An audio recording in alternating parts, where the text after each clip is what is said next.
ফার্স্টে দেবো হচ্ছে কড়াইটা গরম হলে ঘি দেবো। ঘি দেওয়ার পর এখানে বাদাম আছে, কাজু, কিশমিশ আর আমন্ড আছে, এগুলো আমি ভেজে নেবো হালকা করে। ভেজে নেওয়ার পরে এবার আমি সিমইটা দিয়ে দেবো।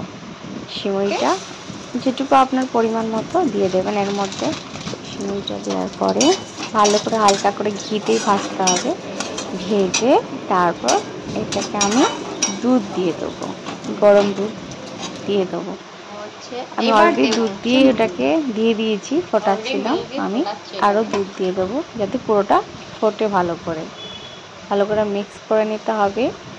আর যখন সিমইগুলো হালকা হালকা গলে যাবে তখন মিষ্টিটা দিয়ে দিতে হবে। আমি এখানে দিয়েছি বাতাসা দিলে টেস্টটা ভালো লাগে, সেই জন্য বেশি মিষ্টি আমরা খাই না বাড়িতে, ওই জন্য হালকা মিষ্টি এটা করা হয়েছে। তো দেখুন হয়ে গেছে এই পরোটা আর এই সুজি। আমি খাবো কারণ ভালো লাগছে না কিছু খেতে, সেই জন্য। ভালো like and follow. Bye bye.